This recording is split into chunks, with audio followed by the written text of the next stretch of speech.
उत्तर प्रदेश का एक गांव था किसानपुर। दिन में बिल्कुल शांत, लेकिन रात को यहाँ की हवा भी रुक जाती थी। लोग कहते थे शाम के बाद पुराने बरगद के पेड़ के नीचे एक औरत दिखाई देती है। उसका चेहरा बालों से ढका हुआ और गोद में एक बच्चा। बस एक ही आवाज़, मेरा लाल कहाँ है। उसी गांव में महेश अपनी माँ कमला और पत्नी सुमन के साथ रहता था। सुमन शादी के बाद सपने लेकर आई थी, पर घर में उसे बहू नहीं, बोझ माना गया। तुम्हारे मायके ने दिया ही क्या है?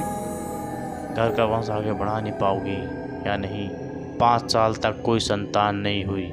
हर दिन ताना, हर रात आंसू। सुमन चुप रहती थी। उसे लगता था एक दिन माँ बन जाऊंगी, सब बदल जाएगा। फिर एक दिन डॉक्टर ने कहा, बधाई हो, अब माँ बनने वाली है। सुमन खुशी से रो पड़ी, पर घर में खुशी नहीं थी। कमला ने ठंडे सुर में कहा, बच्चा हमारा होगा, तुम नहीं। महेश शराब में डूबा रहता था। गर्भ के बावजूद सुमन से काम करवाया जाता। खाने को काम, आराम बिल्कुल नहीं। उसकी आंखों में डर बसने लगा था। एक रात तेज बारिश हो रही थी। सुमन ने गलती से थोड़ा सा खाना जला दिया। महेश ने उसे गुस्से में धक्का दिया। वो सीधा दीवार से टकराई और ज़मीन पर गिर गई। उसने पेट पकड़कर कहा, बच्चा मेरा बच्चा। लेकिन इस बार कोई नहीं रुका। सुबह तक सुमन और उसका अजन्मा बच्चा दोनों मर चुके थे। डर से उन्होंने लाश को गांव के पीछे एक खेत में दबा दिया, बिना अंतिम संस्कार के, बिना किसी को बताए। महेश ने बस इतना कहा, कल सबको बोल देंगे। भाग गई। तीसरी रात कमला की नींद टूट गई। घर में बच्चे की रोने की आवाज़ आ रही थी। महेश ने कहा, पागल हो गई हो क्या? पर आवाज़ तेज होती गई।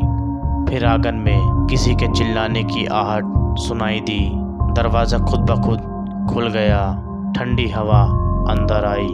अंधेरे में एक साया खड़ा था, सफ़ेद कपड़ों में और गोद में एक बच्चा लिए हुए।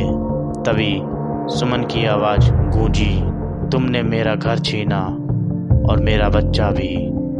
महेश चीखना चाहता था, पर आवाज़ नहीं निकली। कमला बेहोश हो गई। सुबह दोनों की लाश एक ही कमरे में मिली। चेहरे पर डर जमा हुआ था। गांव में कहानी फैल गई। कहते हैं जब भी कोई माँ का दिल टूटता है, किसानपुर की हवा ठंडी हो जाती है और बरगद के नीचे एक साया आज भी बैठा मिलता है। गोद में बच्चा और आंखों में अधूरी ममता। बस एक ही सवाल, मेरा लाल कहाँ है? और अगर आपको ये कहानी पसंद आई तो हमारे चैनल को फॉलो और सब्सक्राइब ज़रूर करिएगा।